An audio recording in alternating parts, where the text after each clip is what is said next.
ሰረቁ። አስደንጋጭ መረጃ ድረስ ለቦሌ መድኃኔዓለም ኢትዮጵያን ነፍስ ይማር በሏት።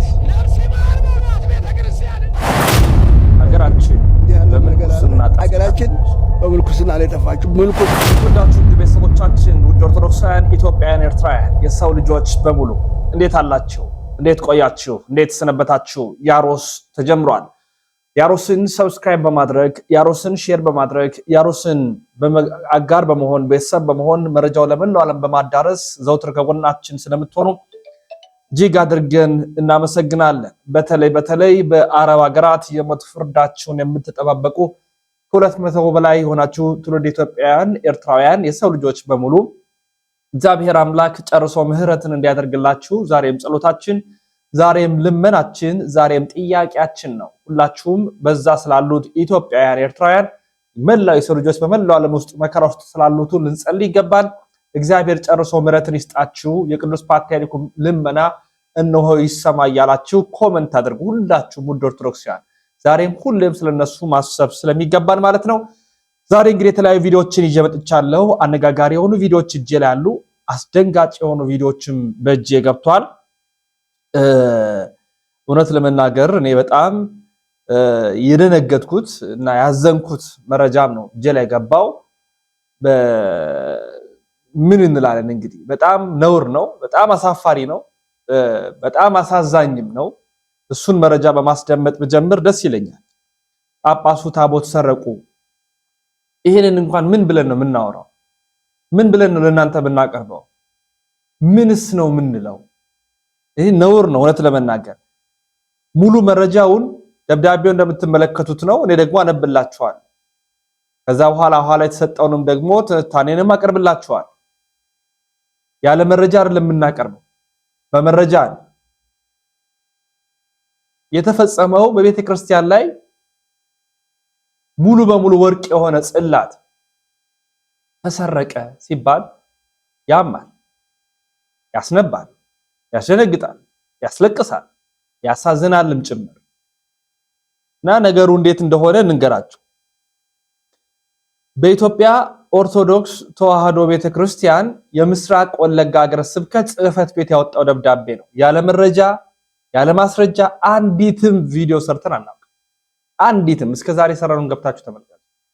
አሁንም በሰፊ ስክሪን ስንመጣ መረጃ እያስደገፍኩ ነው። ይሄው ደብዳቤውን ተመልከቱ።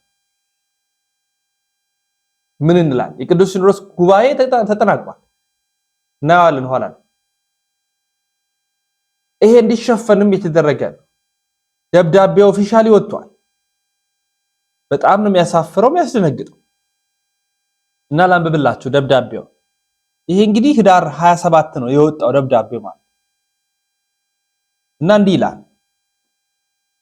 በኢትዮጵያ ኦርቶዶክስ ተዋሕዶ ቤተክርስቲያን የምስራቅ ወለጋ ሀገረ ስብከት ጽሕፈት ቤት ለመንበረ ፓትርያርክ ጠቅላይ ቤተ ክህነት ጽሕፈት ቤት ይላል አዲስ አበባ። ጉዳዩ የጠፋብን ንብረት በአስቸኳይ ተጣርቶ እንዲመለስልን ስለመጠየቅ ይሆናል። ከላይ በመግቢያው ርዕስ እንደተጠቀሰው ለረጅም ጊዜ በሀገረ ስብከቱ መንበረ ጵጵስና ልዩ ክፍል ውስጥ ይቀመጥ የነበረው በብፁዓን አባቶች አበው ዝውውር ወቅትም ህጋዊ ቬርባላዊ ርክክብ ሂደት የተደረገ በቆየ የወርቅ ጽላት በ25/02/2018 ማለትም ጥቅምት 25 ማለት በተደረገው ፍተሻና ምዝገባ ይቀመጥ ከነበረው ክፍል ሊገኝ አልቻለም። ይህን በወቅቱ ለሀገረ ስብከታችን ሊቀ ጳጳስ ሪፖርት አድርገን ብፁዕነታቸው ደግሞ ለመንበረ ፓትርያርክ ጠቅላይ ቤተ ክህነት ጽሕፈት ቤት በጽሑፍ አመልክተዋል። ይሁን እንጂ እስካሁን የተደረገ ያለው የክትትል ስራ ምንም የተደረሰበት ነገር ስለሌለ ተጠቃሹ ንብረት ርቆ እንዲሄድና ደብዛው እንዲጠፋ እድል የሚሰጥ በመሆኑ እንዲሁም በአካባቢው ሕዝበ ክርስቲያን መካከል ቁጣ እየቀሰቀሰ ይገኛል።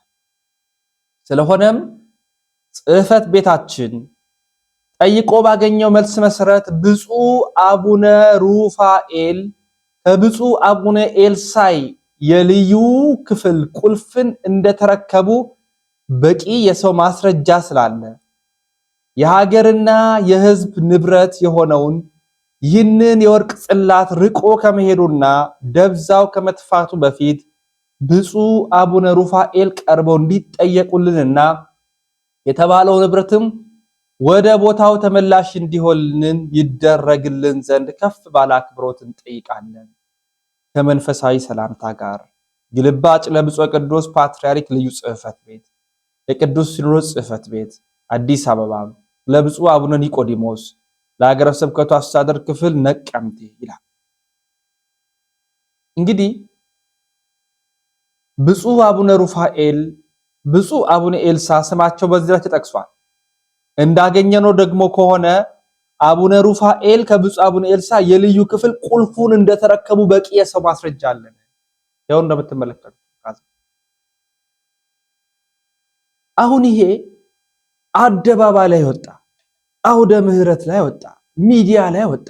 እንዴት ጳጳስ እንዴት ጽላት ተሰረቀ ኃይል የለውም ሊባል እንዴ አይባል እንድንባል ሆን።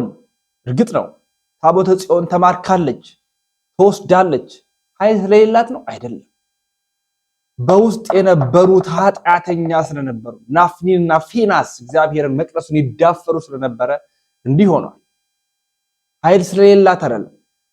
የሚጠብቋት ኃጢአተኛ በደለኛ ለዛች የሚገቡ ስላልሆኑ እግዚአብሔር ኃይሉን ይገልጥ ዘንድ ሄዳኮ ዳታ እናስተወሰናል።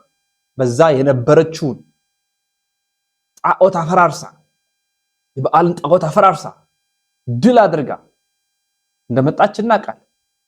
በራሷ ኃይል ነበር። አሁን አንድ ጳጳስ አንድ ጽላት ወሰደ ሲባል ነውር እና ደግሞ ሲኖዶሱ ጋር ቀርቧል፣ መንበረ ፓትርያርክ ቀርቧል። በአሁኑ ሲኖዶስ ይታያል ተብሎ ሲጠበቅ አልታየም። ይሄው ደብዳቤውን ነው። ይሄ የተሰረቀው ግን ጥቅምት 25 ያ ማለት እንዴት ቢያንስ ከ7 ወራት በፊት ነው የተፈጸመው።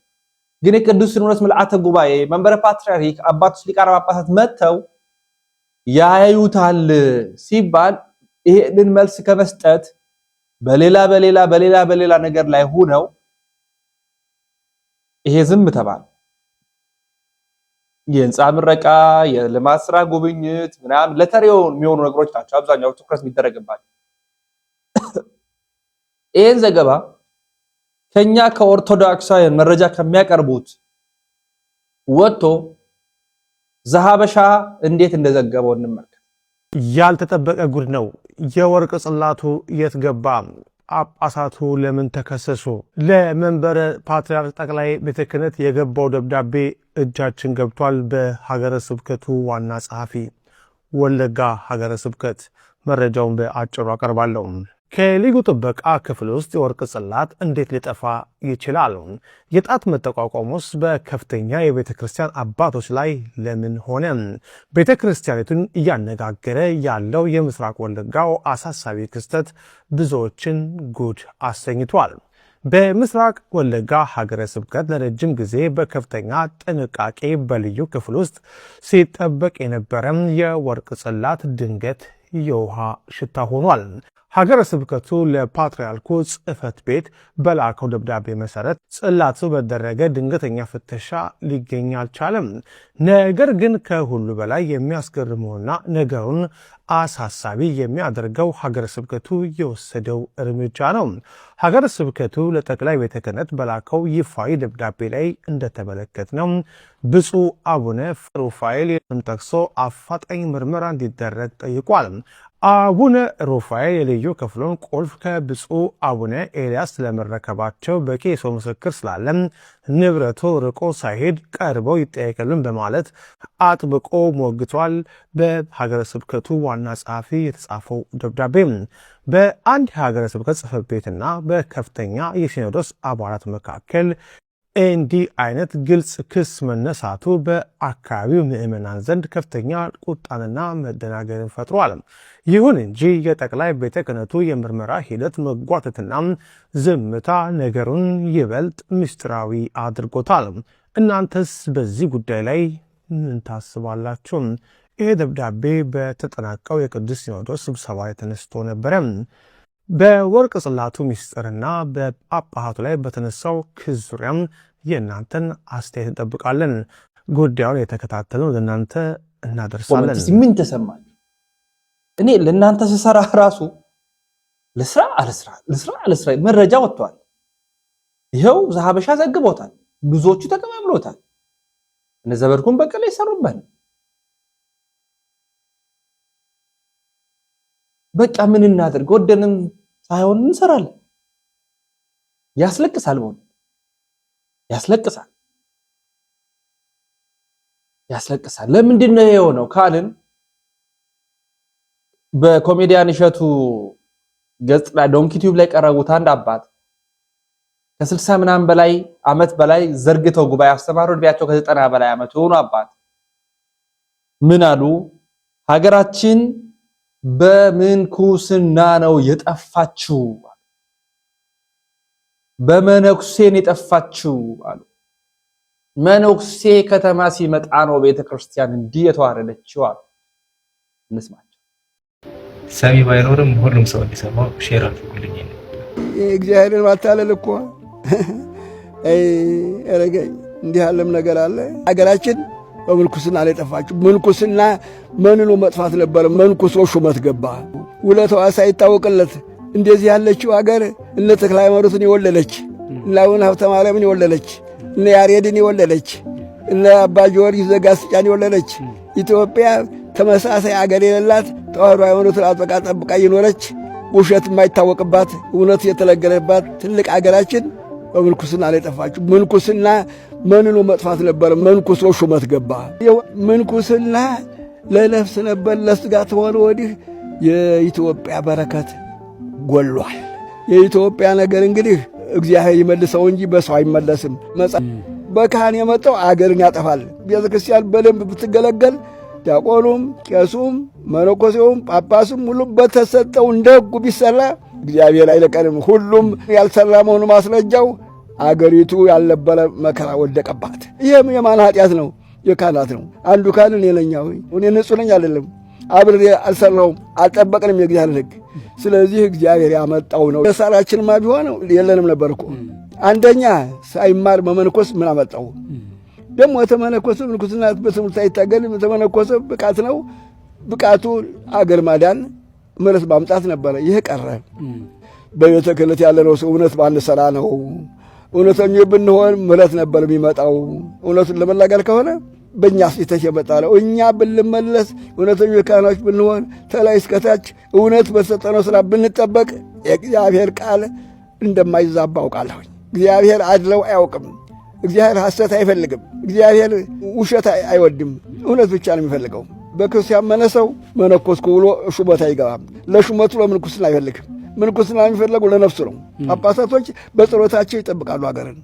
ስራቸው ይኸው ነዋ፣ ታዘው ነዋ። የእግዚአብሔር ባላደራዎች ዛሬ ቆቡም ማድረጉም እንደተያዙ ዳኝነት ቁጭ ነው። በሰዓቱ እንደኛው አብረን በልተን መነሳት ነው። ይሄ እንግዲህ እውነት በጠፋበት ጊዜ ምሕረት ቤት ይገኛል። እኔ በዚህም ጠላጣውም የለኝ። እግዚአብሔር እንግዲህ ኢትዮጵያን ይቀርብበትን ቀን እሱ ያውቃል እንጂ አያያዙን ለማየው ተሆነ ጥሩ አይታይም። አይ እግዚአብሔርን ማታለል እኮ ረገኝ እንዲህ ያለም ነገር አለ። ምንኩስና ለነፍስ ነበር፣ ለስጋ ከሆነ ወዲህ የእግዚአብሔር በረከት ጎሏል። ይሰመርበት።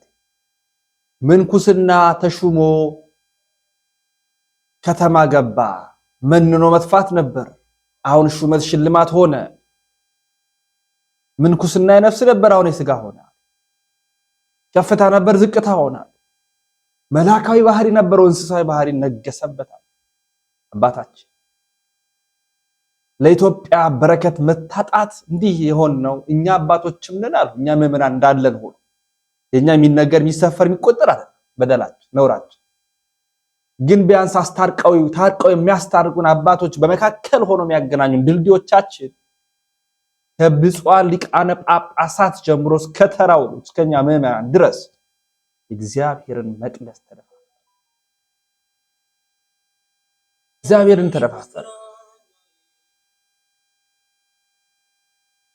እግዚአብሔርን ተደፋፈር እንዲሆነን ቀረ። በእውነት ያሳዝናል። የእውነት እኔ በጣም የሚያሳዝን በቋንቋ ገብተናል። ብሔር ቀለም ማየት ጀምረናል። ዘር መፈተሽ ጀምረናል። በጳጳሳት ደረጃ ሲሰማል፣ በመነኮሳት ደረጃ ዛሬም አለ። ብፁዕ አቡነ ቶማስ በአንድ ወቅት ቤተክርስቲያን ቋንቋ እንጂ ዘር የላትም ብለውን ነበር። ቤተክርስቲያን ቋንቋ ነው ያላት እንጂ ዘር የላትም። ቤተክርስቲያን ቋንቋ እግዚአብሔርን ፈቅዷል። ዘር ግን የላትም ቤተክርስቲያን። አሁን ለምሳሌ ዛሬ ሲሸለሙም ሲነገርላቸው የነበሩ ሰዎች እኒህን ልማት ያለሙት ቤተክርስቲያን የሰሩት የዚህ አካባቢ ዘሮች ናቸው ይሆን እንጂ አይደሉም አይደል? የዚህ አካባቢ ዘሮች አይደሉም። ቤተክርስቲያን ዘር ስለሌላት አሁን እኮ ይሄንን የሚነፍሰውን እንድትገድቡት ነው። አሁን ዛሬ ማይበል ወዲያና ወዲህ የሚያናውጠን የጠቀመ መስሎ፣ ቋንቋን የጠቀመ መስሎ፣ ዘርን የጠቀመ መስሎ ቤተክርስቲያንን ገፍቶ ሊጥር ወዲያ ወዲህ ማይበሉ እንዲያና እንዲህ ይላል። ጸጥ ብላችሁ አልነበረም በሉ። አሁን እኮ ቁልቢ ገብርኤል አሁን በዘሩ ብቻ ነው መኖር ያለበት ቢባል በዛሬው ቀን የዕለተ እሁድ ለማስቀደስ የሚመጡ ሰዎችን ያህል ብቻ ነው የሚገኘው። ዘር ስለሌላት ቤተክርስቲያን ከየትም መጣ። አክሱም ልትባል የምትችለው እንደዚሁ ዘር ሳይኖራት መላ ኢትዮጵያን ካስተናገደች ነው። ደብረ ሊባኖስ የሚባለው ዘር ሳይወስን እንዳለ መላ ኢትዮጵያን ክርስቲያንን ሁሉ ከተቀበለ ካስተናገደ ነው። እኒህን ነፋሶች ልንገድባቸው ይገባል። ተየትም ይምጡ ተየት የኛ እንግዲህ ከዘርም ከምንም አልፈናል።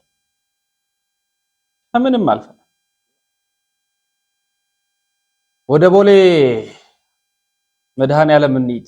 የቦሌ መድኃኔዓለም ስብከተ ወንጌል ክፍል ኃላፊ ወደ ሆኑት ዶክተር እናመራ።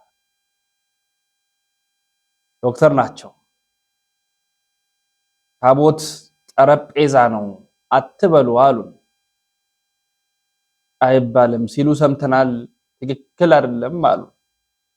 ጠረጴዛ ማለት ምን እንደሆነ አላወቁም ወይ አልተረዱም እንዳንል ዶክተር ናቸው ያውቃሉ። እና እንስማቸው እስቲ። ወንድሞቻችን ሲመልሱ አይቻለሁ። ታቦቱን ጠረጴዛ እያሉ ይሄ ስህተት ነው። እኛ ቤት ጠረጴዛ የለም። ጠረጴዛ ያለው አዳራሽ ውስጥ ነው። ጠረጴዛ የሚባል ነገር የለም። ገበታ የሚባል ነገር የለም። ታቦት ገበታ አይደለም። ታቦት ጠረጴዛ አይደለም። ታቦት እግዚአብሔር ራሱን የሚገልጽበት የመላእክት ስዕል ያለበት የእመቤታችን ስዕል ያለበት እግዚአብሔር የሰጠን እንጂ አንዳንድ ወንድሞቻችን ሲመልሱ አይቻልም። ታቦቱን ጠረጴዛ እያሉ ይሄ ስህተት ነው። እኛ ቤት ጠረጴዛ የለም።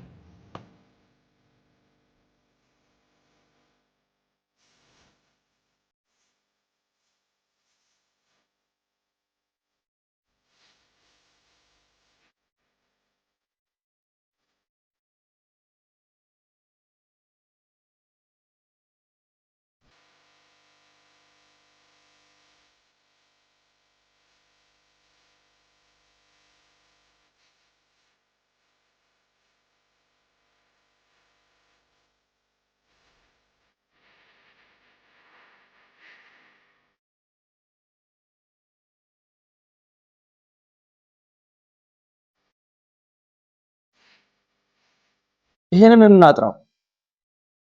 አስቀድመንም አባቶቻችን ሲናገሩ ሰምተናል። ለምሳሌ ቅዱስ ጳውሎስ በአንደኛ ቆሮንቶስ ምዕራፍ 10 ቁጥር 21 ላይ ከጌታ ማዕድና ካጋንንት ማዕድ ልትካፈሉ አትችሉም ሲል ተናግሯል።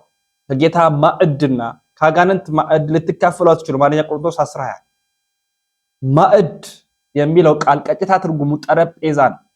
ይህም የጌታ ጠረጴዛ እኛ ታቦት የምንለው መስዋዕቱን የምንሰዋበት ነው። እኛ ስለ ጌታ ጠረጴዛ በስፋት ተናግሯል። ያዕቆብ ቅዳሴ ያዕቆብ ዘስሩግ ቁጥር 25 ላይም አቤቱ የማትደፈረውን ይሁዳ ደፈረ፣ በሐና ዘንድ ተሰደብክ፣ በቀያፋም ዘንድ ተናክ፣ በጲላጦስም ዘንድ ተዋረድክ፣ ከወንበዶችም ጋር ተቆጠርክ ያለ በስፋት በሚናገርበት ክፍል በዚች መንበር ላይ ስጋው ደሙን ለማቅረብ ይፋጠናሉ ብሎ የሚናገርበት አንቀጽ ላይ ደግሞ በስፋት ይናገራል ጠረጴዛ ስለመሆኑ። እንዲሁም ደግሞ መጽሐፈ ምስጢር የፋሲካ ዓርብ ምንባብ ላይ ቁጥር 51 ላይም በስፋት ተናግሯል። ጠረጴዛ እያለ ይገልጠዋል። ቅዳሴያችን ላይም አባቶቻችን ይናገራል። ጠረጴዛ ስንል ግን የትኛው ነው የሚለው ይሰመርበታል። ወይ ማወቅ ወይ መጠየቅ አልያ ማንበብ አልያ ለመመለስ ነው። የትልቅ ደብር ካቴድራል የቦሌ መድኃኔዓለም ሰባኪ ወንጌል ኃላፊ ተብለው ሊያውም ዶክተር ሆነው በብዙ ቦታዎች የምናውቃቸው አሁን በአደባባይ ወጥተው ሲተቹ ስንመለከት በጣም ያሳዝናል። አባ ገብረ ኪዳንን በስፋት በዚህ ጉዳይ ላይ በአንድ ወቅት ማስተማራቸው ይታወሳል።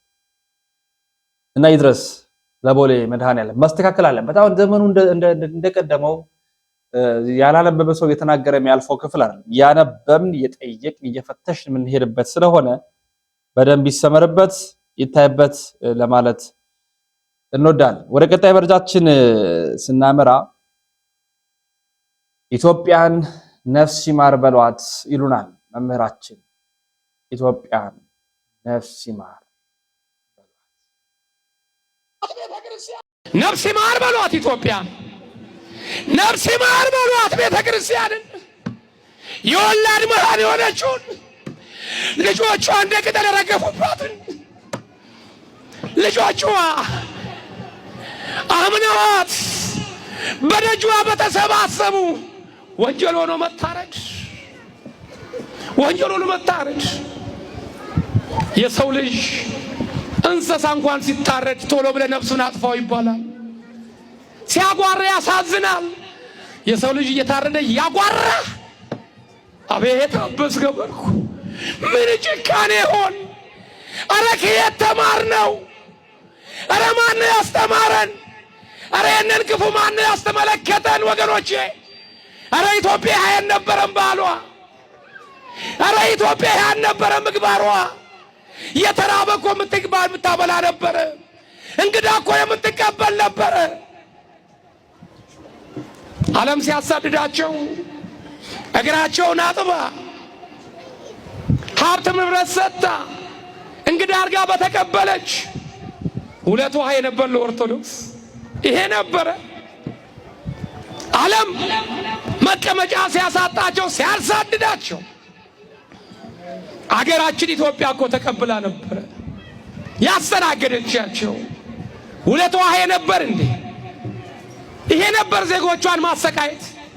እባካችሁ ወገኖች እባካችሁ ነፍስ ይማር ኢትዮጵያን በሏት፣ ተዋህዶን ነፍስ ይማር በሏት አሉ አባታችን መምህራችን። ልክ ነው፣ በጣም ልክ ነው። ድምጽ ይሆኑናል ምንላቸው ድምጽ ሳይሆኑን ሲቀሩ ተስፋ ምናደርጋቸው አባቶች ተስፋዎቻችንን ሲያጠፉ ሲያቀቢስ ሲሞሉ ያሳዝናል። በዚህ በቅርብ የቅዱስ ሲኖዶስ ምልዓተ ጉባኤ ተካሄደ። አሰቦት ደብረ ወገግ ታላቁ ገዳም መነኮሳት እየተገደሉ ነው፣ አባቶች መከራ ላይ ናቸው፣ ምዕመናን ስደት ላይ ናቸው እያለ ሄድ ብለን ያላቋርጠው የአርሲ ሞት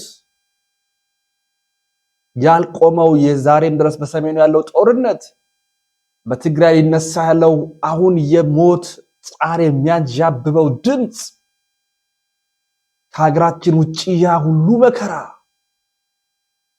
ሀገራችን ላይ በስቷል።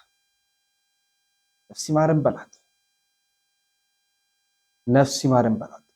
በክረ ሰባኪያን መምህር ምረትአብ አሰፋ በአንድ ወቅት ይህን ተናግረው ነበረ። እርግጥ ነው ጠፍተዋል። መምህራችን ወደው እንዳልሆነ እናውቃለን። እንዲህ ያሉትን እንካተል።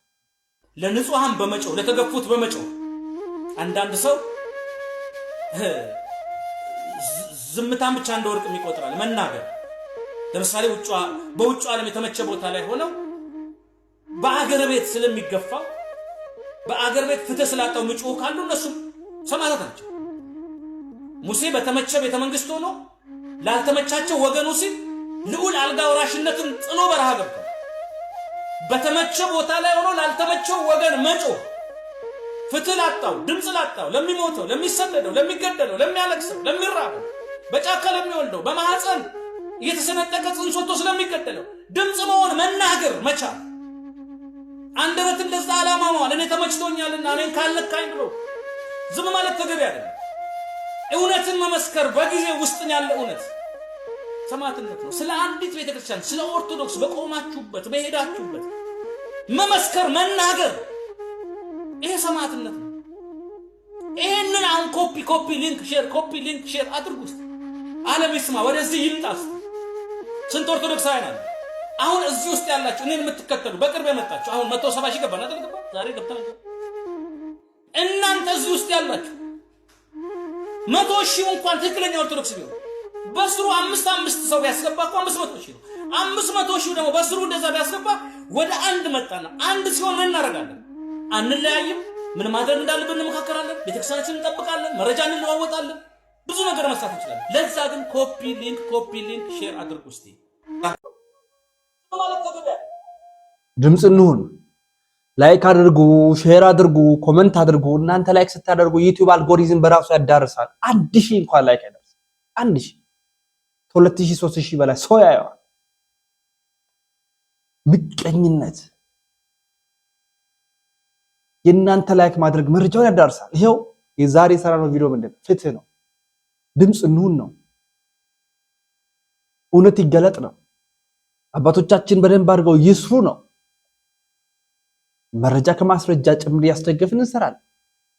እናንተ ብታግዙን መረጃው ቢዳረስ ብዙ ቦታ ይደርሳል። ያንንም አናረግ። የኛ በዚህ ሰዓት መዳከም፣ የኛ በዚህ ሰዓት ጠንክሮ አለመሄድ፣ ሐሰተኛ ትርክት እየፈጠሩ እንዴት አድርገው ደግሞ ፕሮቴስታንቲዝማው እንደተነሱ ደግሞ ተመልከቱ። እንዴት አይነት ሐሰተኛ ትርክት በጠቅላይ ሚኒስትሩ ቢሮ። አሁን ደግሞ አዲስ ትርክት ሰምቻለሁ። ዛሬ ስለሰማሁት ጠቅላይ ሚኒስትሩ ቢሮ የተሰማ ንግግር ነው ላሰማችሁ። ቄስ ግርማ የተናገሩት ወደ ምዕራብ ወለጋ የዘመተውን የአጼ ምኒልክን ጦር ለማከም የመጡ ዶክተር አሌክሳንደር ቶማስ ላምቤ እነሱ በዛ ምክንያት በመንግስት ተጠርተው ከገቡ በኋላ የመጀመሪያውን ዘመናዊ ሆስፒታል በደምቢዶሎ፣ ሁለተኛውን የራስ ተፈሪ መኮንን ሆስፒታል አሁን ምግብ ጥናት ኢንስቲትዩት ወይም የህብረተሰብ ማህበራዊ ጤና ጥበቃ ወይም ደግሞ ፓስተር በመባል የሚታወቀው ውስጥና ኋላ ወደ ፓስተር ሆስፒታል የተቀየረውን ሆስፒታል ያቋቋመች ቤተክርስቲያን ናት። በዚሁ በፕሮቴስታንት የመጣ ነው። ትልቁ እና ብቸኛው በአፍሪካ የሚታወቀው የስጋ ደዌ ምርምርና ሕክምና ማዕከል አለርት እንኳን የተቋቋመው በዚሁ በዶክተር ቶማስ አሌክሳንደር ላምቤ ነው። በቤተክርስቲያናችን ሚሽነሪ ማለት ነው። ዛሬ የኢትዮጵያ ሕዝብ የሚጠቀምበት ቀይ መስቀል በ1927 በጣሊያን ወረራ ጊዜ የመሰረተው ራሱ ዶክተር ቶማስ አሌክሳንደር ላምቤ ነው። ወንጌል ለመስበክ መጥቶ ማለት ነው። የተስፋ ድርጅት የምንለው አሁን ተስፋ ኢንተርፕራይዝ፣ ተስፋ ዩኒቨርሲቲ የሆነው ሁሉ የተቋቋመው በቤተ ክርስቲያን ነው እና በልማቱ በዚህ የመጀመሪያው የልጃገረዶች ትምህርት ቤት በ1916 ዓመተ ምህረት የልጃገረዶች ትምህርት ቤት ተብሎ ከዛ በኋላ ነው አፄ ኃይለ ሥላሴ የሴቶች የልጃገረዶች ትምህርት ቤት ብሎ መነን ትምህርት ቤትን የከፈቱት። በፋና ፕሮቴስታንቶች ከዚህ ቀደም የነበሩት ከአፄ ምኒልክ ጀምሮ ሀገር በመገንባት ሂደት የራሳቸው ድርሻ ነበራቸው። ከውጭ የመጡትን ጠቅሰው ነው እየነገሩን ያሉት ቄስ ግርማ። ኢትዮጵያ ውስጥ ሆኖ ኢትዮጵያን ያልገነባ ማንም የለም እኔ በማውቀው። አሁን ከቅርብ ጊዜ ወዲህ የመጣ ትርክት አለ። አንድ ይሄኛው እምነት ተቋም ብቻውን ነው የሰራው እኛን አገለለን የሚል ቋንቋና ታሪኮች እየፈጠሩ ወይ ደግሞ ያነበሩትን ታሪኮች እየተናገሩ የሚመሰከር ታሪክ እኮ ነው። የሚታወቁ ታሪኮችን እየተናገሩ አጀንዳ ማድረግ ተለምዷል። ኢትዮጵያ ውስጥ አሁን ለሚቀጥለው ትውልድ እኛ የምንሰራው ነው ሀገር ለቀጣዩ የሚተረከበው። ትላንትና ደግሞ ትላንትና የኖሩት ናቸው። ትላንትና ከሌለ የለም የዛሬው፣ ዛሬ ከሌለ የለም የፊቱ እንደሚባለው ትላንትና ሆስፒታልና የትምህርት ቤት ስፍራዎችን የሰሩ ጴንጤዎች ነበሩ ብለው ቄስ ግርማ በጠቅላይ ሚኒስትሩ ፊት ፓስተሮችና ነቢያቶችን ጠርተው ወንጌላውያንን ሲያናግሩ እንዲህ ምስክርነት ሰጥተዋል። ማህበራዊ ሚዲያ ላይ ሄደው እንግዲህ 1950 ምናምን ላይ የተነሱ ናቸው። ከዛ በኋላ እንግዲህ ከደርግ ውድቀት በኋላ ነው ትንሽ ያበቡት። በጣም ደሞ ገድ ነው የመጡት እዚህ 2000 ላይ እንደምናውቀው ፕሮቴስታንት ኢትዮጵያ በጣም የቅርብ ጊዜ አመታት ያንድ አባት እድሜማ ግን በዚህ ሰዓት እኛ እንዲህ መሆናችንን ለጥሩ ድል ተጠቅመው ታሪክ ፈጥረው ምን አይነት ነገር እያሉ እንዳለ ተመልከቱ። ሆነ ብለው ማለት እና በጣም ነው የሚያሳፍረው፣ በጣም ነው የሚያሳዝነው። ወደ ቀጣይ መርጃችን እናምራ እስቲ። አባታችን አባ ገብረ ኪዳን አዲስ አበባ መጥተው ነበረ። ደስ የሚያሰኝ ዜና ደግሞ እግረ መንገድ ልንገራችሁ። በቦሌ መድኃኔዓለም እንግዲህ አራቱ ጉባኤ ቤት ሊከፈት ነው። ደስ ያሰኛል። እኔ በጣም ነው ደስ ያለኝ። ርዕሰ ሊቃውንት አባ ገብረ ኪዳንና ሊቀ ሊቃውንት ስምዐኮነ መላክ ተገኝተዋል። በቦሌ ታላቅ ጉባኤ ቤት በከተማ አዲስ አበባ ላይ መሀል አዲስ አበባ ላይ ሊጀመር ነው። እንግዲህ ሰሜን ድረስ መሄድ የለም። አሁን ከዚህ በኋላ በቅርብ መማር ይቻላል ማለት ነው። አባታችን አባ ገብረ ኪዳን በዛም ተገኝተው ያስተማሩት ትምህርት አለ።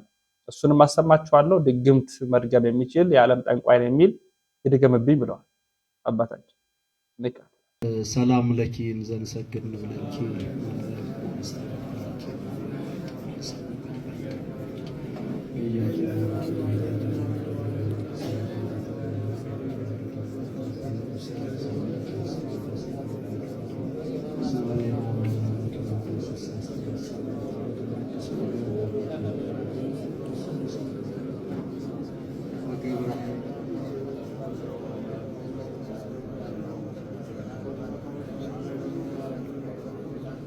ሰላም ለኪ እንዘንሰግድ ንብለኪ ማርያም ምን አስተበቀዋቂ ማርያም ተመሰለ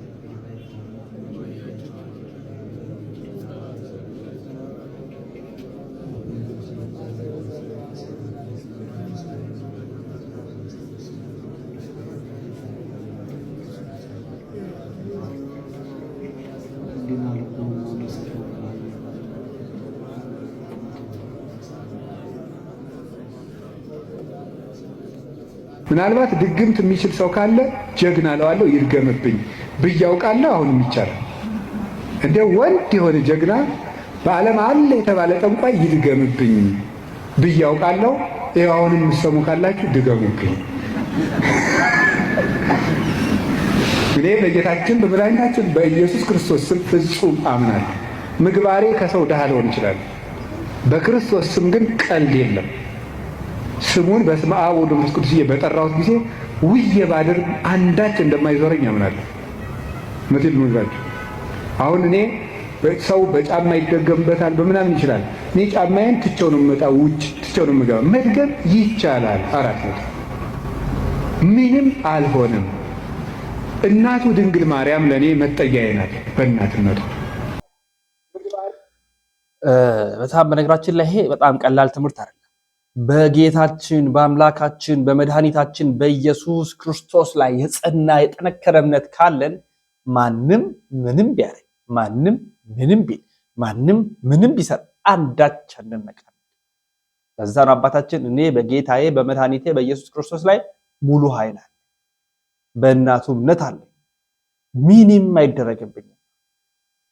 ስለዚህ በተለይ በስደት ዓለም ያለን እምነታችንን ሙሉ ካላደረግን ምንም እኛ ላይ አይመጣም። ይሄ ማወቅ አለብን። ምንም እስቲ ወደ ቀጣይ እናውራ። ኢትዮጵያ ቅድስት ናት፣ ቅድስት ናት፣ ቅድስት ናት፣ ቅድስት ናት እንላለን። ኢትዮጵያ ቅድስት ሀገር ናት። ሌላው ቅዱስ አይደለም ወይ አሉ መጋቢ አዲስ። ለዚህ ምላሽ ሲሰጡ እንዲያ ኢትዮጵያ ቅድስት ሀገር ነች ይባላል። ምን ማለት ነው? ኢትዮጵያ ቅድስት ሀገር ነች ማለት የቅድስና ስራ ተሰርቶባታል ማለት ነው። እሺ ኢትዮጵያ ብቻዋን ከሌሎች ሀገሮች እንግዲህ ወደ 200 የሚሆን ሀገር አለ የተለየ እግዚአብሔር ለይቶ ቅዱሳታል ማለት ነው። ይሄ እስማሃሪያ እግዚአብሔር ለጽዮን እግዚአብሔር ለምሳሌ ኢየሩሳሌምን መርጧል። እንደውም እዝራ የሚለን መጽሐፍ እዝራ ላይ ምንድነው የሚለን?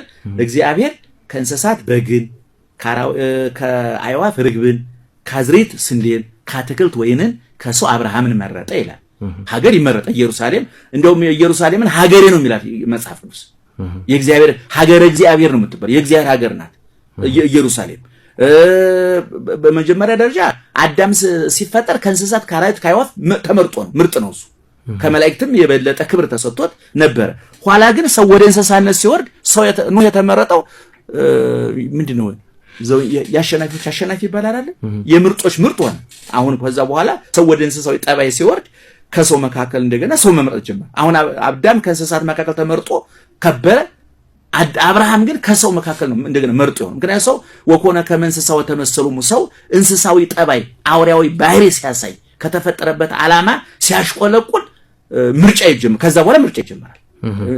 ስለዚህ ኢትዮጵያኛ ቅድስት የምንላት አሁን ባለነው ተለክቶ አይደለም። አሁን ኢየሩሳሌም ብዙ ማጀራት መጁ ብዙ ደም አፍሳሽ ብዙ ቦምብ እያፈነደ ሰው የሚጨርስ ፈንጂ እያፈነደ ሰው የሚጨርስ ወሮ በላ ማጀራት ጨካኝ ኖርባት ይችላል። እየተናገርን ያለነው በዛ ውስጥ የተሰራው ስራ አንደኛ፣ ሁለተኛ በዛ ውስጥ ደግሞ ትልልቅ ሰዎች ተነስተውባታል። አሁን እኛ ቅድስት የምንላት ቅድም እንዳልኩህ ላለፉት 3000 4000 ዓመታት ሃይማኖት የተሰበከባት በጎ ስራ የተሰራባት በታሪክ ደረጃ ከአክሱም ጀምሮ ወደ ታች ስትመጣ የእግዚአብሔር ስም ሲጠራባት የነበረች ማለት ነው። እንግዲህ የክርስቶስ ጉባኤ ቅዱስ ነው ስንል ይሁዳ የለም እያልን አይደል? ይሁዳም የክርስቶስ ጉባኤ ነው ያለው። ስለዚህ ቅድስት ናት።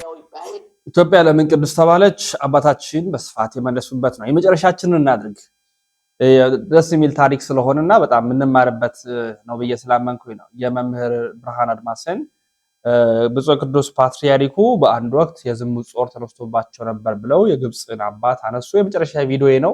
ላይክ ያደረጋችሁ ሼር ያደረጋችሁ ስለምትከታተሉ እጅግ እናመሰግናለን። በድጋሚ በአረብ ሀገር ለሚገኙ የሞት ፍርዳቸውን ለሚጠባበቁ ኢትዮጵያውያን ኤርትራውያን በሙሉ እግዚአብሔር አምላክ ጨርሶ መድኃኒትን ይስጣቸው፣ ምሕረትን ይለግሳቸው እንላለን። የመጨረሻውን ፓትርያርክ ከሆነ በኋላ የዝሙት ጾር የተቀሰቀሰበትን አባት እንዲያነሱታል። አንድ አባ ገብርኤል የሚባል በእስክንድርያ የፓትርያርኮች ቅደም ተከተል በታሪካቸው ውስጥ አባ ገብርኤል የሚባል ፓትርያርክ አለ እና ይሄ ፓትርያርክ ከመሆኑ በፊት በገዳም መነኩሴ እያለ ከሰው ፊት መታየትም በተለይ ወደ ገዳሙ የሚመጣ ማንም ሰው እንዳያየው የሚጠነቀቅ ነው። በፍጹም አንድ ሰው አይቶት አያውቅም። የሚያገኘው አረጋዊ አባቶችን እዛ ከሱ በላይ በመንፈሳዊነት የከበሩትን ለምክርና ለተግሳጽ ብቻ እነሱን ያገኝ እና ያ የሚያገኘው መንፈሳዊ አባት ግን ብዙ አትደበቅ፣ አንተ በሰው መካከል ነው የምትኖረው ይለዋል። ትንቢት ማለት ነው። በሰው መካከል ትኖራለህ ማለት ነው። ከገዳም ወጥተህ ትሾማለህ እኮ ማለት ነው። ስለዚህ ትንቢቱ ደረሰና ተአምራት ለማድረግ የበቃ በጣም ትልቅ አባት ነው። በኋላ እንደተባለው ከሱ በፊት የነበረው ፓትርያርክ ሲሞት ሱባኤ ገብተው ማንን ሹም ሲል መንፈስ ቅዱስ አመለከታቸው። ይሄን ሰው ያለ ፈቃዱ በግድ ወስደው ፓትርያርክ አደረጉት። ፓትርያርክም ሆነው ግን በግብፅ መደበኛ መኖሪያቸው ገዳማቸው ነው፣ የራሳቸው ገዳማቸው። ሄደው የሚሰሩትን ስራ ሰርተው ወደ ገዳማቸው ነው የሚመለሱ። 2-3 ቀን መንበረ ፓትርያርኩ ያድሩና ዋና መኖሪያቸው ገዳማቸው ነው። ልብሳቸውም ያለብሳቸው ገዳማቸው ነው። የተለየ ህይወት የላቸው ከገዳሙ ውጭ ማለት ነው። ግን መውጣት ከጀመረ በኋላ ሰው ነውና የዝሙት ጾር ተቀሰቀሰበት። ጾር ማለት በግዕዝ ቅድም እንዳልኳችሁ ልናደርገው የማንፈልገው ኃጢአት ግን ስሩ ጉጦ ነቅለን መጣል ያቃተን ማለት ነው። ገብቷችኋል አይደል? በየሆነ ጊዜው የሚመጣ ልክ ይሄን ሲያስረዱ አባቶች ምን ይላሉ? ይሄ አሁን በእግር የሚረገጥ መሬት በበጋ አቧራ ይሆናል አይደለም? ልክ ዝናብ ጠብ ሲልስ ምን ይሆናል? ይኸው ጾር ማለት እሱ ነው። ልክ በቃለ እግዚአብሔር ሲረገጥ በስግደት በጾም በጸሎት ሲሆን የሌለ ይመስላል። ምቹ ሁኔታ ዝናብ ጠብ ሲልልት ግን በቅሎ የሌለ እዛ ምናየው አቧራ ላይ የሚያስገርም ቅጠሎች ይወጣሉ አይደለም እንዴ? ሰውነታችን እንደዚያ ነው። በነገራችን ላይ አሁን የሌለብን የሚመስለን ችግር አንድ ምቹ ሁኔታ ሲያገኝ ብድግ ነው የሚለው። በትዳር ሆኑ መነኩሴ ይሁን ተጋዳይ ይሁን ሰጋጅ ይሁን። ዝሙት ደግሞ ክፉ ነው በጣም። አባቶችም እንደሚሉት ዝሙትን የምንረታው ሞተን ስንቀበር ብቻ ነው። ሞተን ስንቀበር ብቻ። ይሄን አሁን ሌላ ታሪክ አልተረክም፣ የተረጋገጠ ነገር። ከዚያ ውጭ በምድር ላይ ያለን የምንጠብቀው በመራቅ ነው። ምን በማድረግ? አንደኛው መራቅ ነው። መጽሐፋችን ከሴት ርቆ ንጽ ጠብቆ ይላል። ከምን ርቆ? እየተፈጋፈጉ አይዳንም፣ በእውነቱ አይዳንም። እና ይሄ ፓትርያርክ ግን እየተፈጋፈገ ሆኖ አይደለም፣ በመውጣቱ በማየቱ ብቻ አስቸገረው እና አብዝቶ ሰገደ፣ ጾመ፣ ጸለየ። ሁሌም ህይወቱ ነው ጾም፣ ጸሎት፣ ስግደት። ብዙ ቸርነት አደረገ። ግን ጾሩ አለቀው አለ። የነዛ ትንቢት የተናገሩለትን መንፈሳዊ አባቶች ውስጥ አንዱን ሄዶ አማከረ። ይሄ ጾር አልነቀላለኝ፣ ከሰውነት የተነቅሎ አልወጣ፣ ምን ይሄን አደረኩ ምን ላደርጋለሁ? የአባት ሲመክረው ምን አለው? እንዲህ አይነት ጾር ተነቅሎ የሚወጣው በትህትና ብቻ ነው። በምን ርዕሳችን ምንድነው? ትህትና ነው አይደለም? የትህትናን ስራ ከሰር ምክንያቱም ፓትርያርክ ነው፣ የመጨረሻው ስልጣን ላይ ነው ያለው። የልዕልና ትልቁን ስራ ነው የሚሰራ። ወርደ የትህትና ስራ ነው። ገዳሙ ስለሚኖር ተደብቆ ለ2 ዓመት ያህል ሌሊት እየተነሳ የገዳሙን ቆሻሻ እየጠረገ መድፋት ጀመረ። ወደ ገዳም ሽንቱንም ሰገራውንም በገዳም እንዳሁኑ ዘመናዊ መጸዳጃ የለም ታውቃላችሁ አይደለም? የአረጋዊውን ቆሻሻ እየወሰደ እያጸዳ ቀን ጠርገዋለሁ ቢልም ያስጠርገው የለም። ፓትርያርክ ነው እሱ። 2 ዓመት ታግሶ ሳያቋርጥ ካጸዳ በኋላ እግዚአብሔር ትህትናውን አይቶ የዝሙትን ጾር ነቅሎ ጣለለትና እንደ እግዚአብሔር መልአክ ሆነ ይላል። ይኸው ትህትና እንደዚህ ነው። ክርስቲያን ትህትና የዝሙትን ጾር ነቅሎ የሚጥል ነው። አምንም አምላካችን እግዚአብሔር ትዕቢታችንን በቸርነቱ ነቅሎ ይጣለልን። ውድና ክቡራን ቤተሰቦቻችን የዛሬ መረጃዎቻችን ይህን ይመስላሉ። ይህ ያሮስ ነው። አዘጋጅና አቅራቢው እኔ ልዑል መብራቱ ነኝ። በሰፊ ስክሪን በመረጃ በማስረጃ ጭምር በቪዲዮ ጥንክር እየመጣሁላችሁ እገኛለሁ። ቤተሰብ ስለምትሆኑን ስለምታበረታቱን እጅግ አድርገን እናመሰግናለን። ያሮስ የእናንተም የኛም ነው። በስደት ዓለም የምትገኙት ወንድሞች፣ እናቶች፣ አባቶች፣ ህፃናትም ጭምር ሁላችሁንም የልቦናችሁን መሻት እግዚአብሔር ይፈጽምላችሁ እንላለን። በአረብ ሀገር ስላሉት ዛሬም እንለምናለን። ምህረትን እግዚአብሔር ያድላቸው። በሌላ ቪዲዮ እንመለሳለን። ሰናይ ቆይታ